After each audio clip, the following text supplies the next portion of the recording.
Hey everybody, how's it going? It's the Urban Bourbonist coming to you live here from Chicago, Illinois, and the Urban Bourbon Bunker here. So tonight's very exciting. I'm going to have Patrick Garcia from Union Horse Distilling on with me. This should be a fun conversation to talk about the company and to do a little tasting of their Rolling Standard Midwestern 4-grain whiskey, which this is just an excellent whiskey. So I'm excited to talk to Patrick a little bit about Union Horse, and then do a quick tasting with him. So he should be hopping in here soon, and we'll get to the conversation and get to the tasting. I hooked up with Union Horse through their brand representative here in Chicago, Wilson Torres, like, I don't know, maybe a month ago, a little bit longer. And so it's been a great relationship, getting to know them, getting to know Wilson, getting to know a little bit about how they're making their whiskey. So just waiting here for Patrick to jump on, and this will be a fun conversation. Thanks everybody for joining. Please put your questions in the comments if you have any questions to ask Patrick while we're going through, and I'll try to sift through those and ask those as we go. And then here's Patrick now. Let's bring him in.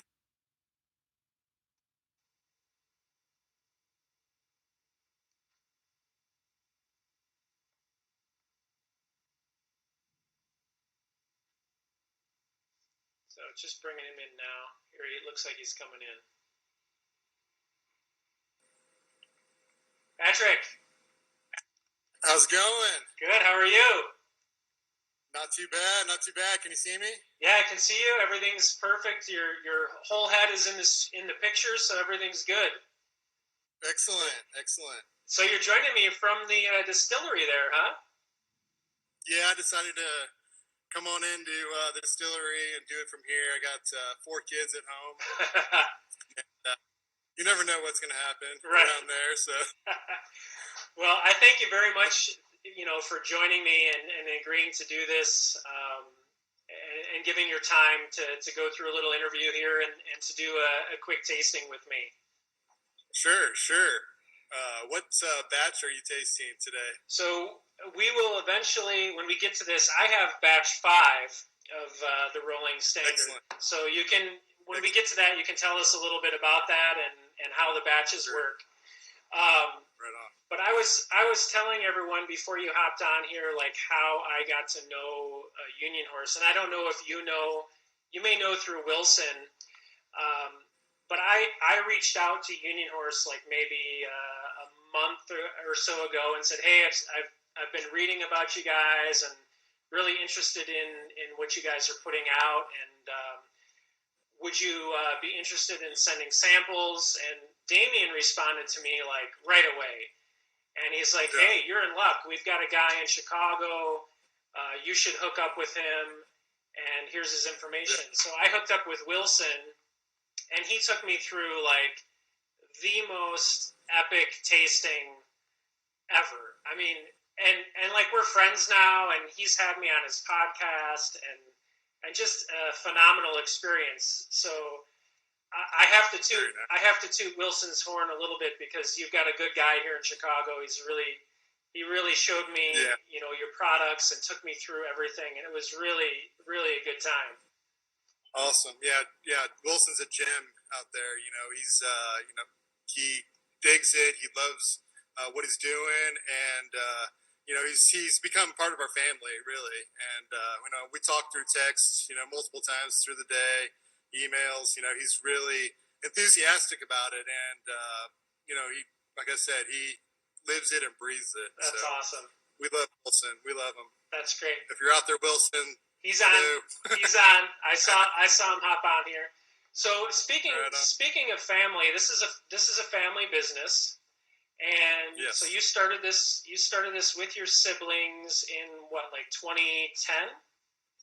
Yeah, 2010 is when we broke ground here at the distillery in December of 2010. So really started planning it back in 2009, and we came up with this distillery concept. You know, Kansas City didn't have anything going on at that time, so you know, I'd come from a brewery background, worked at a brewery for about 5 years, learned how to make beer, but worked pretty much every job in that brewery, and you know, that was something that we had thought about first. But then we were like, wait a second, there's this other thing that this distilling movement, and it's just like making beer, but you know, a couple steps further, and we'll you know, and so we really, and I was into whiskey at the time.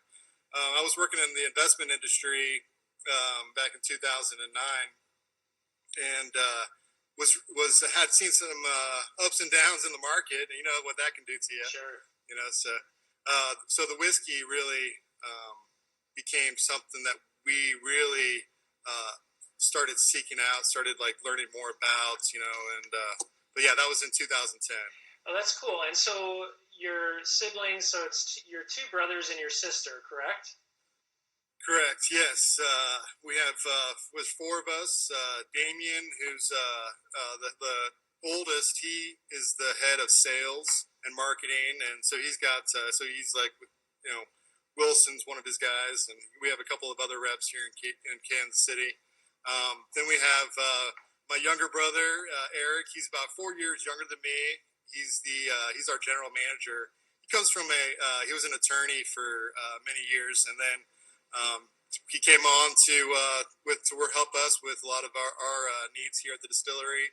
Then we have sister Mary. She graduated from college right when we were opening up the distillery. So she needed something to do, and so we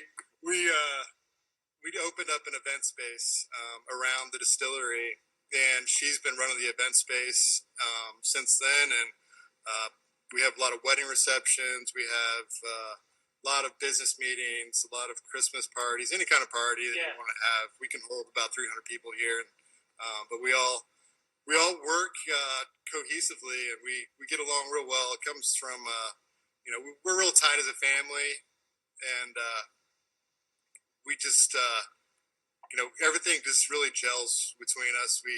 You know, we've had you know, some little arguments here and there, but about certain things. But when it's all said and done, we're blood, we're family, and couldn't be more excited to take on this adventure with anybody else. You know. Yeah, that's really cool. And that's kind of like one of the things that drew me to Union Horses when I was reading about you guys, is that aspect of being a family owned business, and siblings that decided to start this company. So I mean, I think it's always a cool aspect of a company, a smaller company that's family owned. And a lot of the people that are on here tonight watching, like that, they like to hear those stories, like the background of companies like yours. And I love to hear those stories too. So it's Yeah. interesting to see how, like, the company is built. So did you guys actually build the distillery, or did you move into a space? We moved into a space that is a 26,000 square foot facility. It used to be a showroom for building materials, hardwood floorings, tiles, things like that. But we pretty much had to rip it all out and just start from fresh Yeah, here. Um, but yeah, we went through multiple phases of construction. But like I said, we broke ground in 2010. We had our distillery up and running by April of 2011. that's very cool. So tell me this. Yeah, So you broke ground in 2010, and you guys say, okay, we're starting this distillery, and you started making product, but you made the decision to distill barrel, and wait. You didn't. I mean, exactly. you didn't go out in search of other products and try to make your own No. blends from like an MGP or somebody. You said, "Hey, No. we're going to just make our product. We're going to barrel it, and we're going to wait." Why did you make that decision? I've always just, I wanted it to be ours from the very beginning. I wanted to have control over the taste, the flavor. That was one of the options that we talked about. Was we could buy some whiskey, but that just wasn't how I wanted to do it. I wanted to bring in my own grains, and get it source it locally. So we get most of our grains from Kansas, Missouri. Midwest is what we're all about. So we try to source everything as close as we can get it. We even get our barrels from right down in Springfield at Independence Stave. So, but yeah, we started off though with smaller barrels, so that was kind of our way around it. So we were like, okay, we're going to make our own recipe, but we're going to use smaller barrels. We're going to use 10 gallon. We're going to use 25 gallon, 30 gallon barrels. And we even were using some of those Black Swan barrels, the honeycombed and grooved ones at first. And, it got us to a point where we could get to a finished whiskey in about 2 years. But our long-term goal was always to be on the 53s. And so back in 2016, we made the switch totally to 53 gallon barrels. We were able to finish off the smaller barrel projects, and now we're solely on 53 gallon barrels, and we've been on those since 2016. Okay. So with a minimum of 5 years of age on, I try to stick around 5 years on the age of the bourbons and the ryes, and but yeah, the goal was always, we came up with our own mash bills. We knew exactly what we wanted it to, not exactly, but we kind of knew what the percentages of grain we were going to try to use. The bourbon was our first recipe, and I kind of molded that after one of my favorite bourbons at the time. But then the rye was just, okay, we're going to go, let's just go 100% rye and see what happens. And so we didn't really have to experiment much with that one. But the bourbon recipe, we had to play around with the percentages of corn and rye. And, those are the two recipes that are the ones we make predominantly around here. Very cool. And so I just want to tell. There's a bunch of people that have joined and come in and out. Yeah. So everyone that's joined and coming into the conversation, this is Patrick Garcia. He is the master distiller and co-founder of Union Horse Distilling in Lenexa, Kansas. We've just been talking about a little bit of background about the company and how they got things rolling. But I want to go back and touch on those first two expressions that you made, the bourbon and the rye. So the bourbon is only a 2-grain bourbon, correct? It's just corn and rye. Correct. Exactly. Okay. Exactly. And is there any particular reason, like, why you didn't decide to add like barley for the enzymes and all that stuff? Yeah, we wanted it to be something that we could control a little bit more. We also didn't want to add that other dimension of another grain flavor. We're trying to keep it more singular on the corn and the rye. The malted barleys, even the light, even brewer's malt and distiller's malt will give it a little bit more of that nutty flavor in there. So I think that's one of the reasons, why we decided to do that. We also we use enzymes, so that helps us with. We use a lot of old techniques, but that's one of the other techniques that we use to actually. And we definitely need to use it on the 100% rye. Without the enzymes, we would not be able to even produce that mash. But it definitely allows us to not have to, use, have another grain also. But the rye, we would definitely, it gets real, without the enzymes, it gets real thick. It's just rye is a tricky grain. Exactly.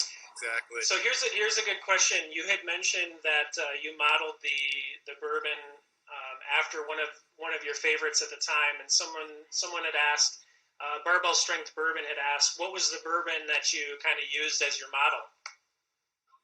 It was actually two of them were some of or a couple of my favorites was Four Roses and actually just regular Jim Beam White Label. Those two were the ones that I was drinking at the time. I think I liked their complexities. I really liked the price point on the Jim Beam White Label, but it was I'm definitely a bourbon guy. I was definitely a bourbon guy at that time.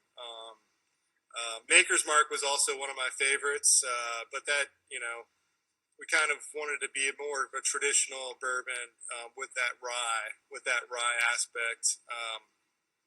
But yeah, one night I went to a local bar with a buddy of mine, and we told the bartender, okay, here's a list of we went to his whiskey list. This bar had the most whiskey I've ever seen, and so we definitely had to go to this one. And it's no longer open, unfortunately, but they had a great whiskey list, and we just started like writing down the whiskeys we wanted to taste, and that was the best way to do some sampling ever. But we did them blind taste tested. We told them we didn't want to know, just we're going to put a number by each one of these.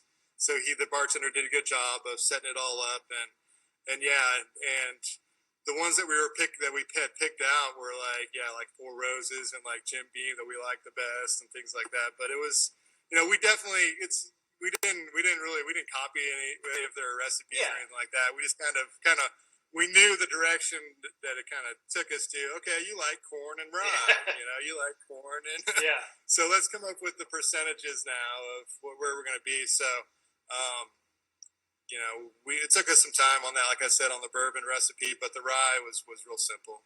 That's cool. I love to hear those backstories like that. So I appreciate you sharing that. Someone else here had asked, so you started off with some smaller barrels when you guys were first starting out, and someone asked, would you have stayed with the 53-gallon barrels if you had to start over? Like, would you have started with those? I don't even Definitely. know. Okay, go ahead. Yeah, I mean 53s. I mean, right now we're having to wait 5 years for them. Wow.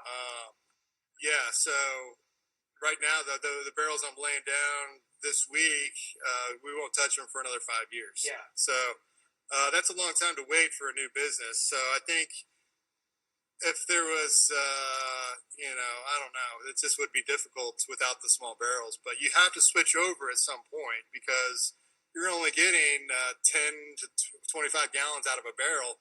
The small barrels cost more than the largest barrel. Yeah, I figured. So, yeah, I mean, you're paying well over $200 a barrel for the 25-gallon barrels, and the 53-gallon barrels are cheaper. And so you also need. I like the flavors sometimes when you out of the 10s and the 25s, but I still would leave those for like 2 years. Yeah. So they get real rich. So the 53s, though, I mean, they go through so many cycles of expansion and contraction in our warehouse. We're in the smack dab of the Midwest here, where it's 100 degrees this week. Yeah.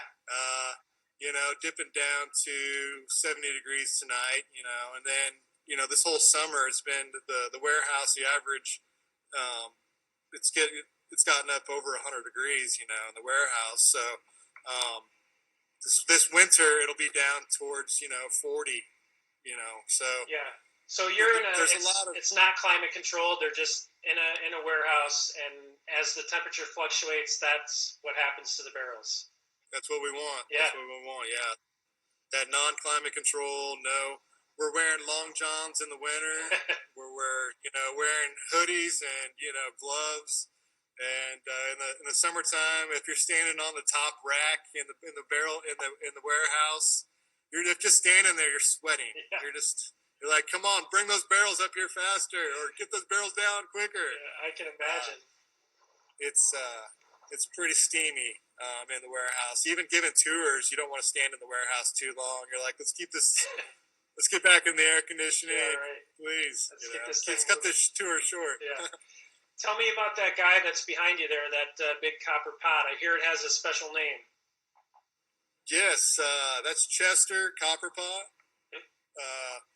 Back when we commissioned Chester to be put together, that was back in 2010. So the guys at Vendome were like, okay, you got to come up with a name, and so the Copperpot, just kept on hearing that Copperpot. Yeah. It's like, and the first thing that my brother Damian and I thought of was movie Goonies.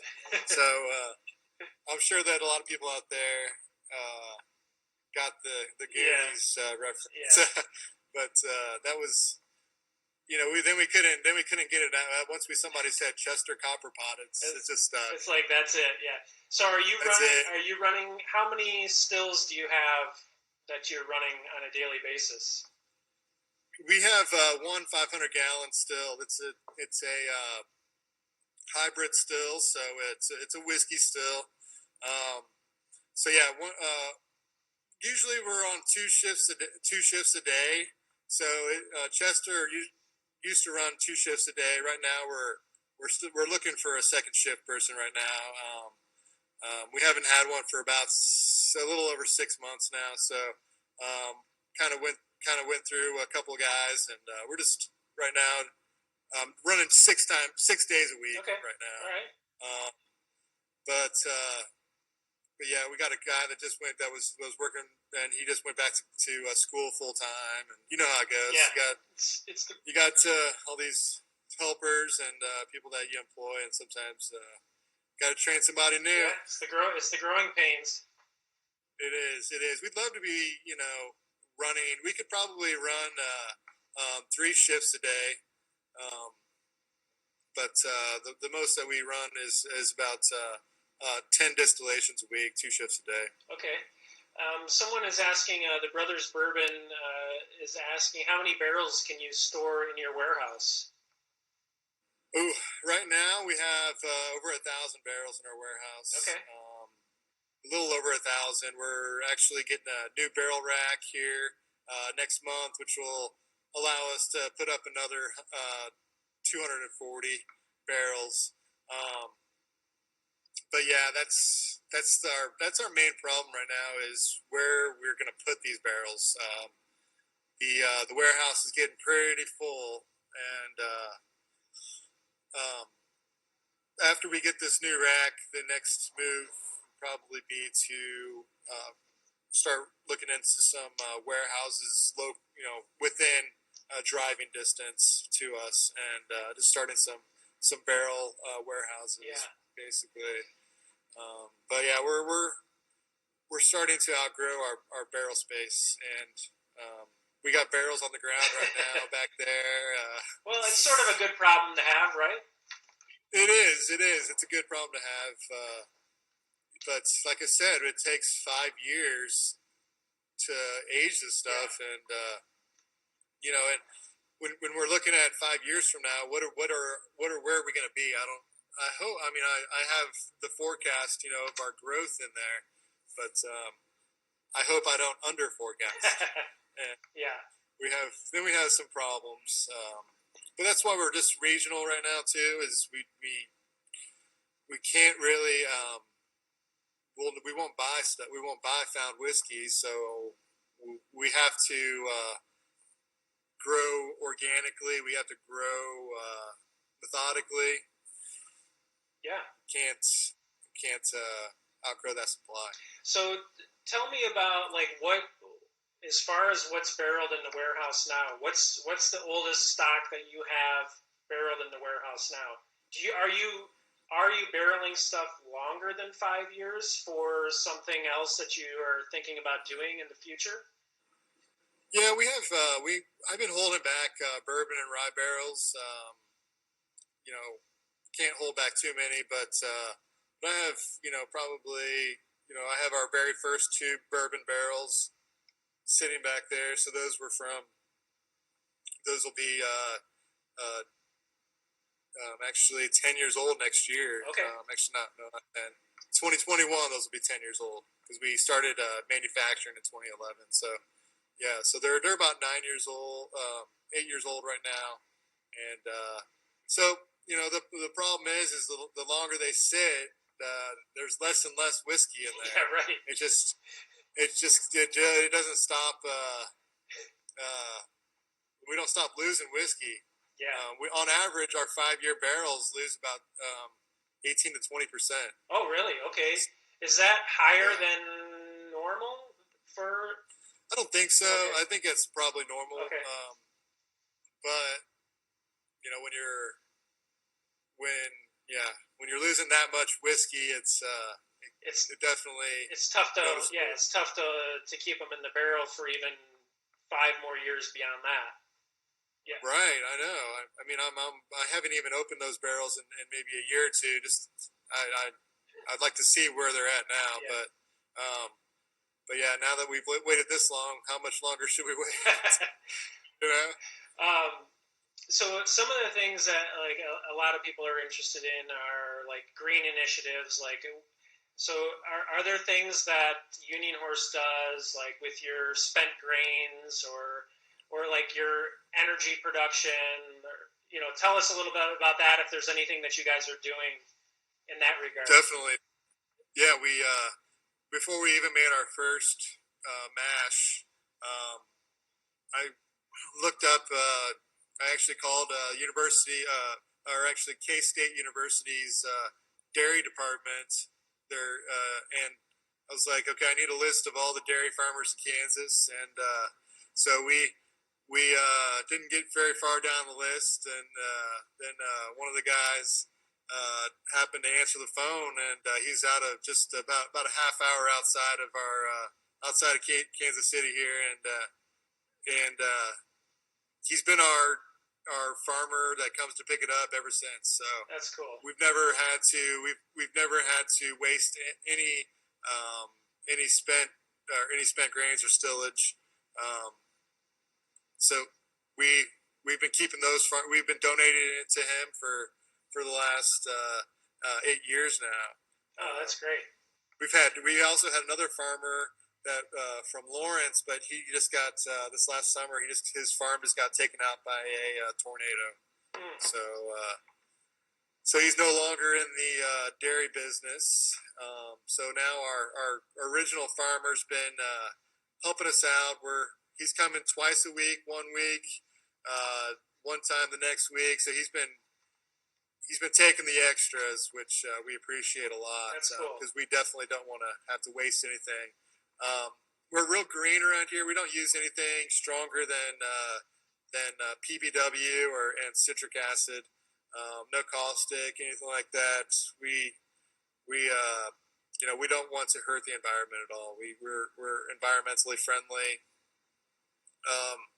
But the only thing that probably goes down the drain too much is water. Yeah. Unfortunately. We try to recycle as much as we can.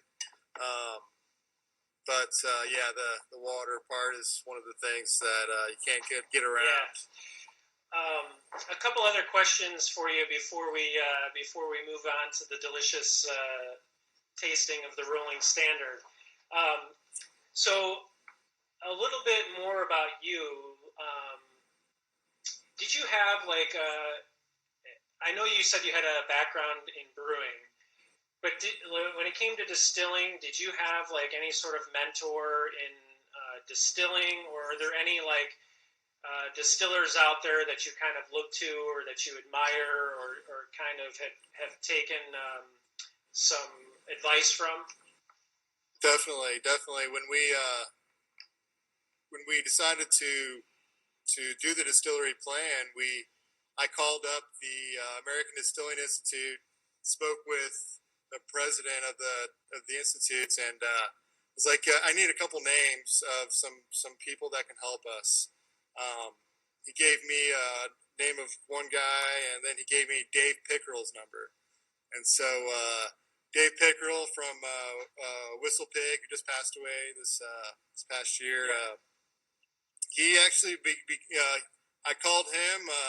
He answered the phone, kept me on the phone for about an hour. I was telling him all about my family and how we were wanting to start a distillery, and got his name from the president of the American Distilling Institute. And I mean, after that, he talked my ear off for about an hour. Just like, the guy was so knowledgeable and knew so much stuff, and I was just like, I was blown away after that first conversation. And I went back to the family, and I was like, okay, I think I found the guy that's going to help us. And so we brought him in, and he helped. He looked at our space. He's like, all right, we can definitely work with this. This is a great space. And so then we didn't even know he was an engineer. I knew he was an engineer. We didn't really know how, what his expertise was, and the amount of knowledge this guy had. So he worked with us on with the architects and the engineers, helped us design the distillery, and then once we got helped us pick out all the equipment, all the sizing and everything. Then once we got our equipment, he was here with my brother Damian and I, and Travis, our other distiller, who's part of the family also. He's been a friend of ours for many years, and so it was us three here learning from Dave Pickerel. Wow. Back in 2011. So he's definitely our we used to call him Yoda, and we miss him a lot. It's sad that his time came, but we definitely are glad that we got to experience. He laid on us all that knowledge that he had, and he was with us for a short amount of time at the beginning. We would bring him in to help us learn a couple things here and there, but he taught us enough to get by here at the distillery, and then he was off to the next project. Yeah. The guy was pretty. I mean, I think he opened up a lot of the micro distilleries across the United States. He had a hand in a lot of them. I'll say. Yeah, I've heard that he was very generous with his knowledge and with his time, and with helping new and up and coming distillers like yourselves. So, I mean, that's just an incredible story to have for Union Horse. Definitely. That's really cool. Yeah. He was. Yeah, he's. I mean, we still have the sayings that Dave used to use around here, and so we think about him a lot. Especially now that he's gone. You wish you could have him back again and hear his laugh and hear his the many stories. He was.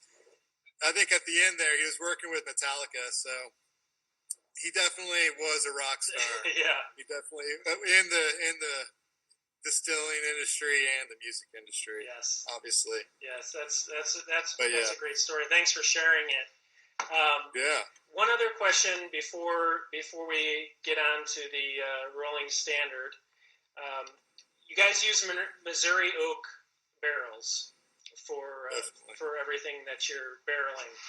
Is that because, one, it's local, which is always great, but does the Missouri oak, in your opinion, impart any different sort of flavors to the whiskey, from something from another part of the country? It's hard to say, because we have used the Minnesota cooperages, but I believe that a lot of their wood was coming from Missouri too. Okay. So I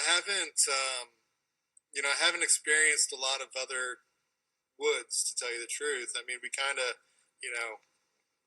like Dave was always real big on, you got to use Missouri oak, you got to use it. You guys got Independence Dave, an hour away from you, hour and a half away from you. You got to use it, and they're that the only thing. I mean, it's touted everything you read. Missouri oak, So unfortunately, we haven't really had a lot of experience with anything else. Oh no, I was just wondering if there was anything behind it or any specific, like, flavors that imparted or whatever it may be. Right. We also use aged wood. So the wood sits out in the elements. We use the 18-month-old to 24-month aged wood on all our whiskeys. Okay, and what char level are you using on the barrels? We've gone with the number 3, which is the standard. We have done the number 2 on some recipes, but for the most part, we've stuck with the number 3 char.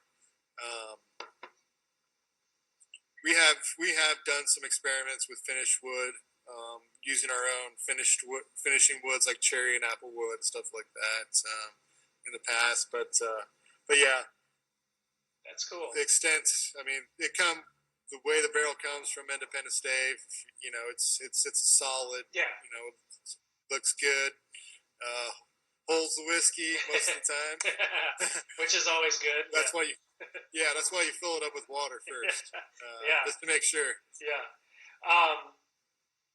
So, just for everyone that has joined and has come into the conversation, I'm here with Patrick Garcia. He's the master distiller and co-founder of Union Horse Distilling Company in Lenexa, Kansas. We've been having a great conversation here. Again, Patrick, thank you for giving your time and for staying at the distillery there tonight. I live about 15 minutes away, so it's not too bad. Right. I went home for a while, came back. All right, cool. Well, so let's move to the next part of the conversation tonight. Let's talk a little bit about Rolling Standard. And the reason why I wanted to taste this with you is, one, because you have this distiller series, and this is number 1 in your distiller series. So I thought that was really cool, really interesting whiskey to taste. So can you talk a little bit about like the idea behind the distiller series? We decided to start coming out with some new expressions. We've been experimental for a while. We actually have some experiments going on, but sometimes you throw something in a barrel and you got to wait. So like a 10-gallon barrel takes about a year to even kind of know what that's going to taste like. So we put away I think 3 different recipes back in 2016, 17. Okay. And so we came across these.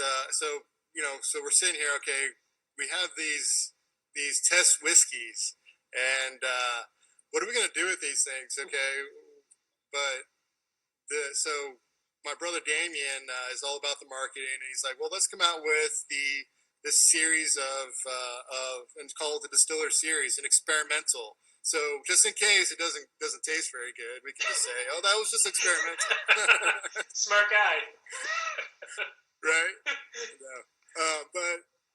But yeah. So this expression, this first one, we kind of wanted to come up with this 4-grain concept.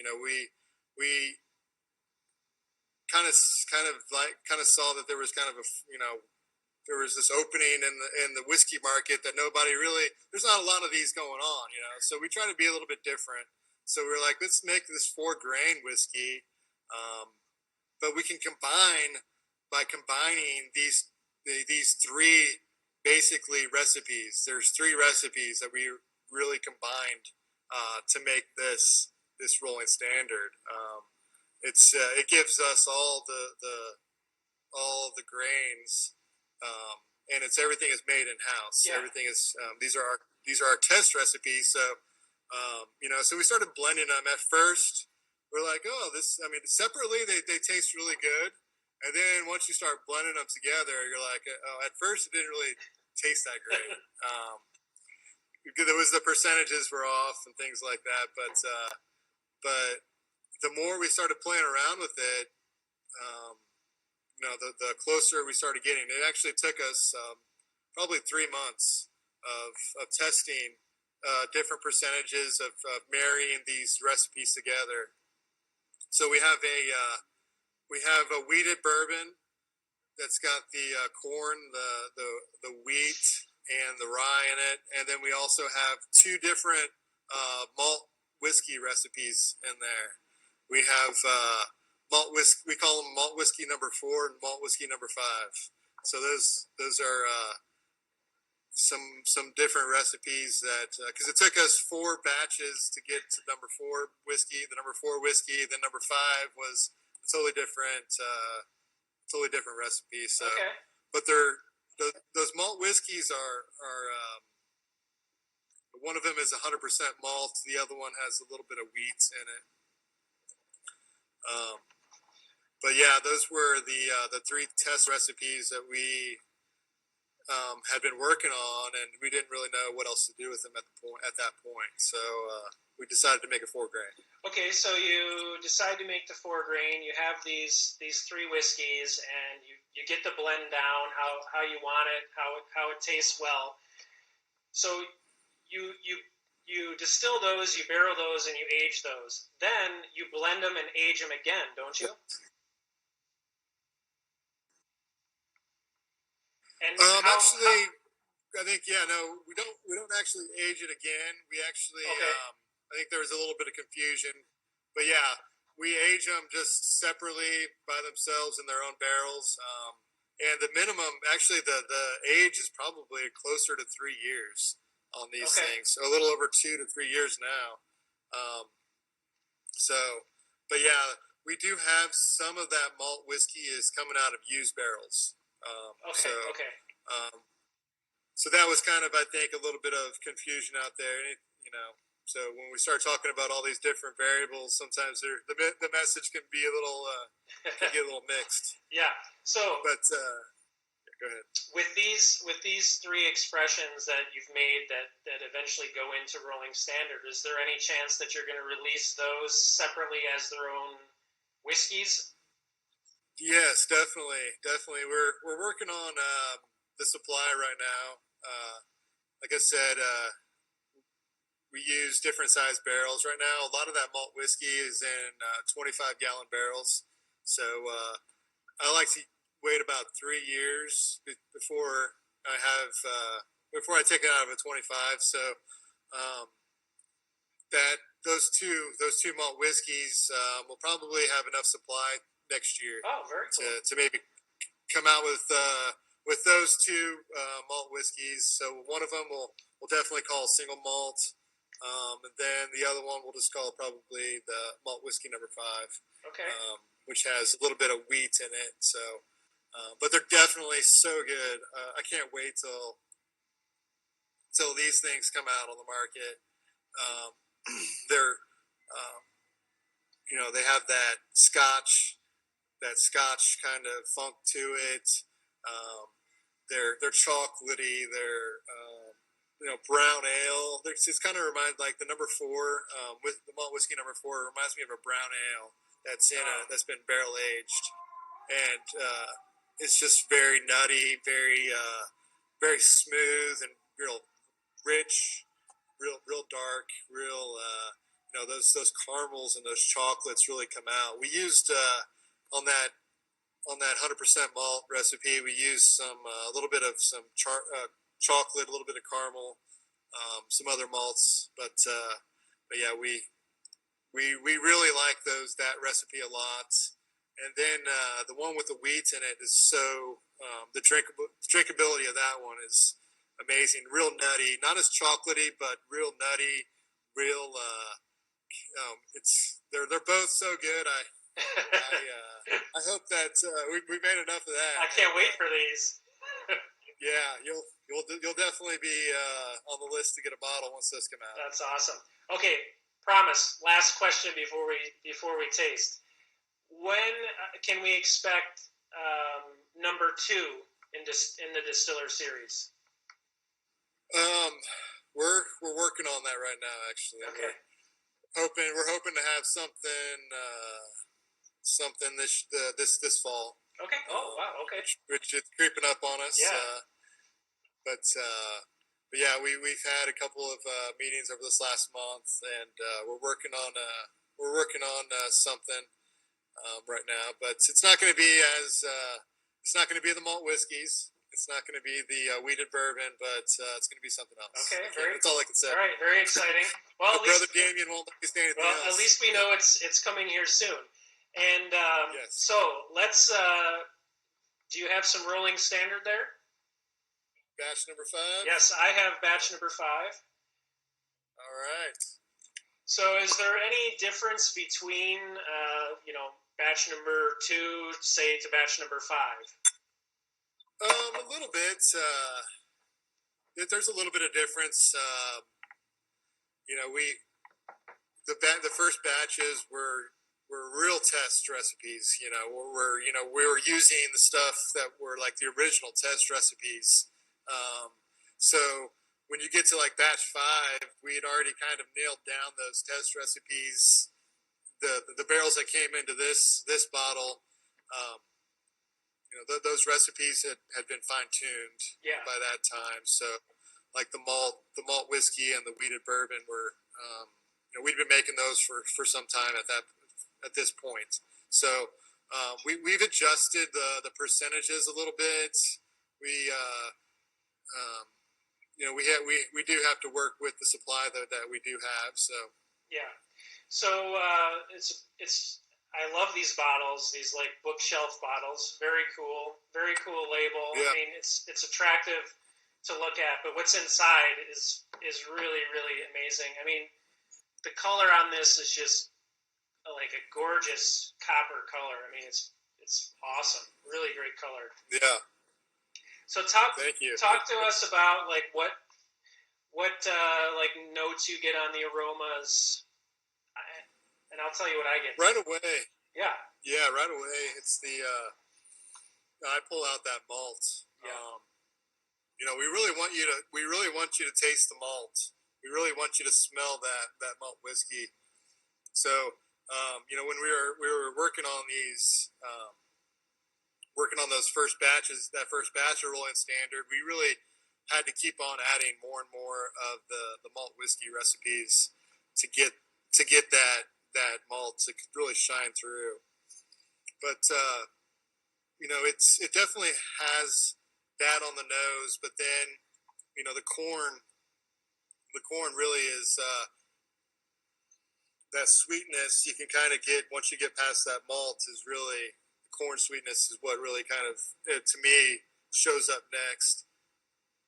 And but yeah, the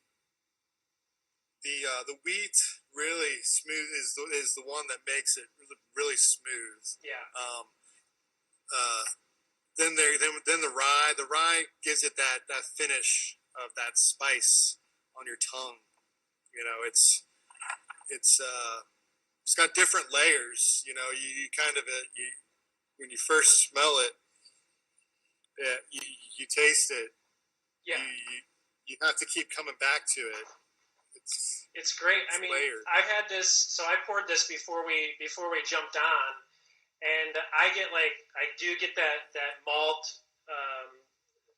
aroma is definitely prevalent, and like you said, then it comes in with like a sweeter corn. I get almost like a floral, like a lightly floral and fruity aroma on it, and then because this has been sitting for a while, I also get like a maple aroma, and then just a tinge of like a little bit of like char and smoke from the barrel. But that's after it's been sitting for a while. But I mean, the aroma is amazing. But how about we have a sip? Cheers. Cheers.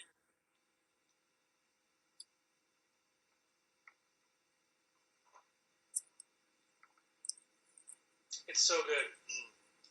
So talk a little bit more about the flavors in this, because this is really, it's really complex.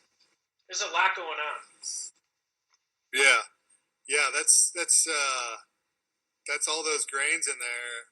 We like I said, the malt we use some caramel, some chocolate, a lot of brewer's malt, distiller's malt. So you got a lot of we really liked playing around with the malts because, like I said, the bourbon and the rye don't get any malts at all. So we started back in 2016. We decided to start playing around with the malts, and but yeah, the flavors are just just when you sit it down, you have to like actually. Yeah, you did a good job by letting it breathe for a little while, because it definitely is one that you got to pour a big glass of and just keep coming back to it, because every time you're going to taste something different. It just has to open up, because like I just opened up this bottle right here, and right away you get that malt, but as it comes up to as it kind of mellows in the glass and just opens up to the air, it just you start getting those chocolate notes that start coming out, the caramel notes. Yeah. But that sweetness and that floral nose really start popping out too. You start the malt starts to dissipate a little bit, and you kind of get a little deeper in there. Yeah, I mean, when I taste this, and again, it's been sitting here for like 20, 30 minutes now or longer, but it's just like a nice rush of that sweet maltiness, like right when you sip it, and then I get like some sort of like a biscuit flavor, and the corn, and like you said, the chocolate, and then it really starts to move into those like caramels and vanillas, and all the while it's got this nice steady little heat to it, and it's just it's so nice, like makes the roof of my mouth tingle, the sides of my tongue tingle. I mean, it's really such a complex and tasty pour. It's really, really good. Yeah, thank you. Yeah, it reminds you that there's that tingle reminds you that there's a little bit of rye in there. Yeah, I love that. Like, I love to get that, just that little, that like just constant like heat that just tells you like, hey, we're here. This is gonna give you a little bite. It's really nice. Yeah, but it's so smooth when it goes down too. Super smooth. Yeah. There's no burn at all going down your. You just feel it you kind of feel that tingle on the tongue. Yep. But yeah, it's the throat feel that goes right down. Yeah, it goes right down.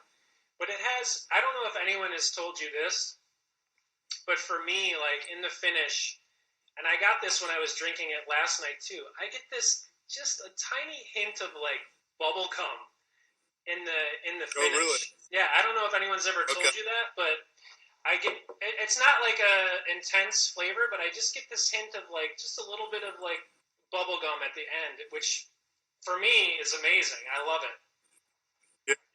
Yeah, I'll have to start looking for that. Wow. I mean, I think you probably touched on something that I wasn't even realizing I was tasting. Yeah, I don't know. I just noticed last night when I was drinking it, and I was like, wow, is that bubble gum? And then I'm getting it a little bit tonight, just like at the very end of the finish. It's really nice. I mean, I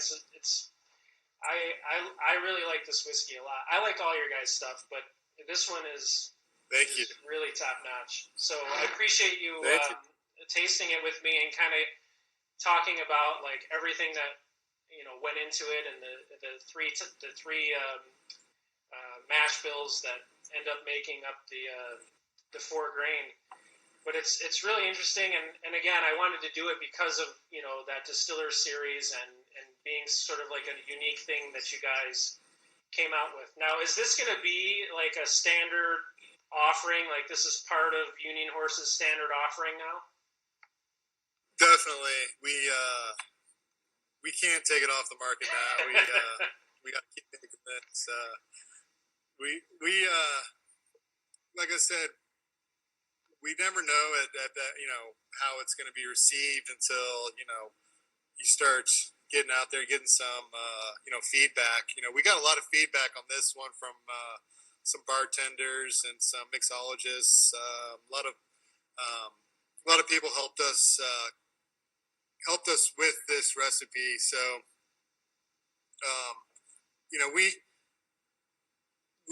we love the feedback. We love the, trying new things. And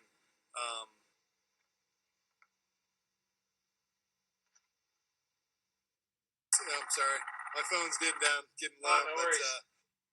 But yeah, this one exceeded our expectations for sure. We kind of just dove into this. We really didn't really know how well this was going to do, and it's become one of my favorites to drink. So don't let the bourbon and the rye hear that, but it's like talking about my children. Yeah, right. Okay, well, I don't want to keep you for much longer here, Patrick. So for everyone that just joined, we just went through a quick tasting of this Rolling Standard. This is Union Horse's Midwestern 4-grain whiskey. A really unique expression that they're making, and is now part of their permanent offerings, along with their 2 ryes and their bourbon. So Patrick, again, thank you very much. I really appreciate your time. This was super fun. I mean, you gave a lot of information tonight and a lot of cool stories about Union Horse. So I appreciate you sharing those with us. Maybe when the Distiller Series number 2 comes out, or some of your new expressions come out, we can hop back on and chat again, and for sure, maybe do another taste. Let's do it. Yeah, I'd appreciate that. Again, thank you, and hey, have a great night, have a great rest of your week, and a great weekend coming up. All right, Chris. I look forward to meeting you in person someday too. Yeah, absolutely. All right, Patrick. You're always welcome at the distillery. Thank you very much. Take care and have a great night, okay? Chris, you too. Thanks, everybody. All right, cheers. Cheers. Okay, everybody, I hope you enjoyed that. That was such a fun interview. Patrick is so easy to talk to. He offered such great insight and a lot of really cool information about Union Horse and everything that they're up to. Really fun to taste this whiskey along with him. So I hope everyone enjoyed that. Stay tuned for more interviews like this. I have a few more lined up. So watch my stories, watch my static posts. I'll be announcing some other interviews that I have lined up. But until then, check these guys out. Check out Union Horse Distilling. Check out this Rolling Standard. They also make a really excellent bourbon. They make 2 different ryes. They're 100% ryes. One is a barrel strength, and one is, I think, 93 proof. So please check them out. It's a really great up-and-coming distillery. They're distributed in, I think, about 10 states now. But, hey, reach out to people, try and find their product. And I hope you enjoyed this, and I will talk to you guys, or see you guys soon here again on an IG Live. Stay tuned. Cheers, everybody. Have a great night. Take care.